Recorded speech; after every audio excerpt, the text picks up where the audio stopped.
Here we're looking at the artichoke problem from worksheet 5. They give you this this velocity versus time graph. And they want you to draw a quantitatively correct position versus time graph for the artichoke's motion. So first thing I'm going to do is I'm going to say, hey, I really like the times to line up on my graphs. So let's see here, kind of maybe like these really important times where like changes happen in the motion. In fact, that's the first thing I'm going to do is I'm going to mark, the idea I'm going to do is I'm going to take this object and I say, look, I can see I've got different kinds of motion going on. It's not one nice monotonic graph. So I'm going to split into regions. Anywhere where the slope of the VT graph changes, so like here and here and here, and anywhere where it crosses the axis, where we go from negative velocities to positive velocities, I want to make those separate regions on the graph. So, and then analyze them each separately. So, right, and I'm just going to track this all the way up. Pretend that's a straight line. These are like the times that are important in the problem. And then don't forget this spot here where it crosses the axis. Okay, those are the times that are important. That's our boundaries of our regions, region 1, region 2, region 3, region 4, region 5. Okay, so I could even go ahead and label those if I wanted to. This is time equals 3 seconds. This is time equals 5 seconds. This is a problem. This is time equals 7 seconds, and this is time equals 12 seconds. All right. So those are my times. And so now what I want to do is I want to go ahead and do a quantitatively accurate position time graph. So the first trick, once I split into regions, I want to go ahead and calculate the displacements for each region, right? And so what that means is I'm going to look at the part of the graph, look at the areas on the VT graph, give me displacements, but specifically it's the area between the line and the time axis. And here's my axis. Here is V equals 0. So this first region, I recognize that I want to split it up into a triangle and a rectangle, right? This next region is a nice rectangle. Then I get to this mysterious part here. This is a triangle, and here's another triangle.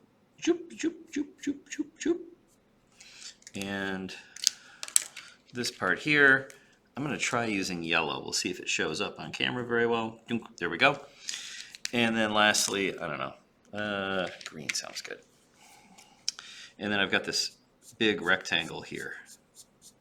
Okay, and those are my displacements. So first I'm just going to run through and I'm going to calculate each of those areas. This first part here, this is -5 meters per second. Be careful about the scaling. For 3 seconds, so you say -5 meters per second times 3 seconds, that gives me an area of -15 meters. Okay, this triangle here, that's 1/2 base times height, 1/2 of 3 times negative. Now be careful, the height here is just from -10 to -15. That's a -10. So half of 3 times -10, that's half of -30. That would be another -15 meters. This blue area, you say, hey, it's a rectangle, so base times height. That's 2 seconds times -15 meters per second. That would be -30 meters. That's my displacement there.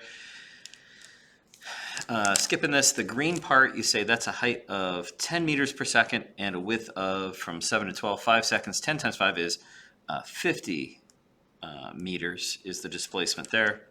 So it just leaves me with these, and because I'm not sure where that line crosses the axis, I don't know how wide the base of this orange triangle is. And I don't know how wide the base of this yellow triangle is. And that's a problem. Because I need these displacements, because displacements are changes in position. That's going to tell me how far to go up or down on this axis. So you say, what's the trick? How do I find where this intersects? There's different ways you could do it. You could write a little y equals mx plus b for that line and pick some known points and plug them in and find the slope and blah, blah, blah. But I want to show you the technique I like, which I think is pretty quick and neat to do. What I'm going to do is I'm going to think about slope equals rise over run. So I'm going to say, hey, slope equals rise over run. And I recognize that this whole segment, all the way from there to there, that all has one constant slope. So for the that whole red segment from from time 5 to time 7 here, right? 5 seconds to 7 seconds. I should have written that down here. From 5 to 7 seconds, you say, hey, it's got the same slope for that whole bit. Slope is rise over run. Well, if I'm thinking about just the orange part here, hey, it's the same slope there. So for the orange part, that same slope will be the rise over run for that part. For the orange part also. And so I can say, well, for the red part, since I know the values here and here, look, the rise, it goes from negative 15 meters per second to 10 meters per second. So that's a rise of 25 meters per second. Over a run from 5 to 7, that's over a run of 2 seconds. And you say, hey, that's got to be equal to, for the orange part, rise over run. Now, I don't know the run. That's what I'm trying to find, that horizontal length. But I do know the rise here from negative 15 to 0. So that goes up by 15. And so you say, hey, it's a rise of 15. So you say, hey, that run I can now solve for.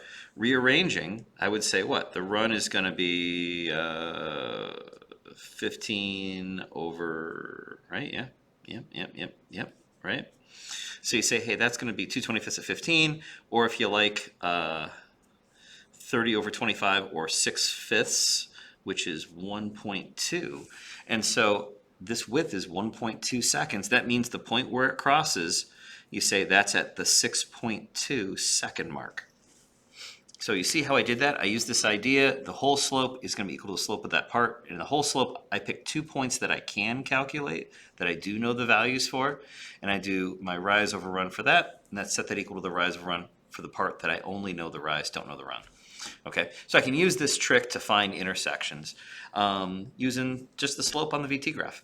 Okay, so now that I know that that's a width of 6/5 of a second, or 1.2 seconds, you say I can find the area of that triangle. 1/2 base times height, half of 6/5 times negative 15. You're like, oh dang, half of 6/5 times negative 15. You're like, well, let's see here, 2 and 6, that's going to make it a 3 on top. 15, you say, hey, that's 3 times 5. The 5's cancel, so it's going to be a negative 9 meters is that area. And you say, well, if from here to here, that's 2 seconds, and this is 1.2, this width here is 0.8. And so you're going to say, hey, the area is 1/2 base times height, half of 0.8 times a height of 10. That's going to be 0.4 times 10. That's going to be 4. So that's 4 meters. Now I know all my displacements. So now I can go ahead, I can do my graph. This first region, I'm going down a total of 30, right? And then I'm going to go down 30 more, and then I'm going to go down 9 more. I'm going down 39, and then I'm going up 4 and 50. I'm going up 54. So to make this fit, thinking about scaling. Now, the tricky part here, once again, is that what we're solving, these areas are the displacements, the delta axes. This tells me how much position changes by, but it doesn't tell me where to start my position time graph from. And so that means, since they didn't tell me where to start from, I can start from wherever I want. I think most of us choose to make the starting point be 0 if they don't tell us. So I'm going to go ahead and stick with that. I call it start 0.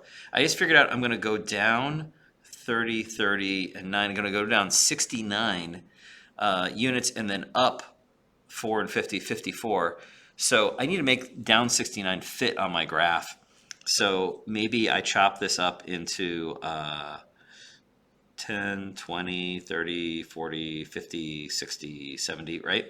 Okay, I'm just doing this very roughly, right? 30, 40, 50, 60, 70, negative, negative, negative, negative, negative, negative, negative. Okay, and I need, if I start at 0, so what I'm going to do is I'm going to mark the endpoints of each region is what I do. I've chosen to start at 0. That was just my choice. I'm going to go down 30. It's going to take me that full 3 seconds to get there. So at 3 seconds, I'll be at negative 30. I'll put a dot there. Okay, mark the endpoint. Let's do the next region. I'm going to go down 30 more. Again, this is my displacement. I'm going down how much I'm changing by. From negative 30, I'll end up at negative 60. So I can go ahead, track over, negative 60, put a dot there, and you say, hey, the next region, I'm going down 9 more. And so you say, well, going down 9 more, I'll end up at negative 69. That'll be right about here. And now I'm going to go up 4. So if I was at negative 69 and I go up 4, I'll be at negative 65. That'll be right about there. And then this last year, I'm going to go up another 50. So from negative 65, if I go up 50, I'll be at negative 15. And so my endpoint should be right about there. Okay, so I marked all the endpoints for each region, right? And now I'm just going to fill in with the right shape. Okay, so for example, this part, I can see the velocity here on the VT graph is changing, so I'm accelerating. If I accelerate, that means I'm going to end up with a curved position time graph, right? So in this first region, you have a graph that's curving. Now, I like to always tie my motions back to like the real motion of the object. So I'm saying, what direction am I traveling in? Am I getting faster, slower, constant speed? I've got negative velocity, so I'm going in the negative direction here. My velocity is getting farther from 0, so I'm getting faster. And so that means on the position graph, going in the negative direction means my line, I need to be subtracting from my position, getting more and more negative. And getting faster means it gets steeper, right? Okay, so this graph is going to be what shape? When people are first learning to do this, I sometimes say, hey, we can turn this into a multiple choice problem. Just graph the 4 shape curves. Now it's multiple choice. I'm going in the negative direction, getting faster, so I need to head downward and get steeper. That's going to be this one, right? It's going to be that general shape. And I could just fill it in, right? And so for this year, I'm just looking at that correct shape curve connecting between those points. But I'm going to do something a little tricky, something that's kind of a second year physics sort of thing. And that is this next region, I notice it's a constant velocity. And that means the slope is going to be constant. It'll be a straight line. So for this part, I'm just going to have a graph that's a straight line that connects those. And like I said, this is getting a little pickier than we need to be for this first year, but you notice that the value I read off here, the velocities, that's the steepness, that's the slope of this graph. The velocity this ends at is the velocity this continues at. So the steepness this ends at should blend smoothly into this one. So I'm probably going to try to make it so that it curves steeper, steeper, steeper, steeper, and it just, oh, I missed. I should have gone backwards so that it would just kind of blend. I'm starting from oh, that's why. I'm starting with it already heading downward. Yeah, see, I didn't look carefully at my graph. It's already heading downward, so I should start with it already sloped down slightly, right? And then it should blend into that one. All right, I kind of made a mess of that. Oh, well. Okay, third region. Now I'm going, this was going in the negative direction, constant speed. Sorry about that, I got carried away.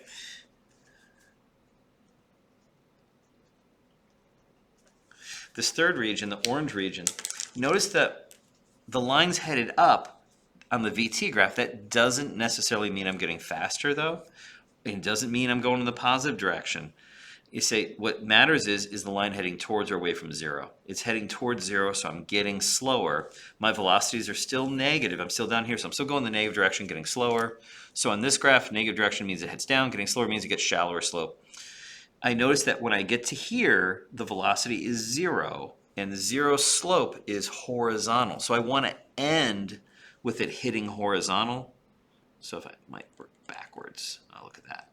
Right, so it should be a curve, right, that kind of blends from this one and then ends up horizontal at the end.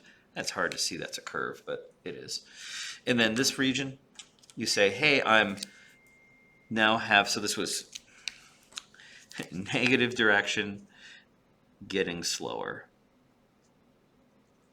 Okay, now I'm going, I've got positive velocity. I've crossed the axis. I'm going in the, this is where I'm changing directions, right? When the velocity is 0, when you cross the axis. Now I have positive velocities, and I'm getting faster. The V heads away from 0. I'm getting faster. So positive direction, getting faster. I don't know where to write that, right there. Positive direction, getting faster. And so this graph needs to be heading in the positive direction, getting faster means I need to head upward and get steeper. I want this shape graph. This is actually, when this has the same slope, that means it's the same acceleration, and that means we're really looking at a chunk of the same parabola here. This would just be kind of like the right half of that parabola that I was drawing here, as it turns out. Okay, so that's curving, getting steeper. And then this last region, I've got a constant positive velocity, and so that means it's going to be a straight line. I probably should have just drawn this straight line. That would have helped me blend this in so it matches. But anyway, this is going in the positive direction at constant speed. All right, and that's our graph. That's our nice quantitatively accurate position time graph. Last thing I want to point out about this, you say, hey, when I draw these curved parts, I don't need to be too picky. For first year physics, I'm just interested that you have the right start and end points, that you calculate the areas of these regions and get the right start and end points, and that you have the right shape. I don't really need it to perfectly blend in at the steepnesses and stuff here. Don't sweat that so much. I don't need to worry so much about this curve that I'm hitting a bunch of points, exactly on the right values. For right now, I'm just interested in the general shape being right, and that's close enough for us. Okay, so have the right endpoints and the right shape, and that's all we're looking for in first year phys.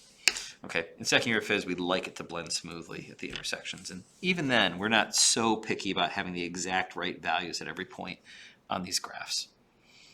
Okay, that's it for this problem.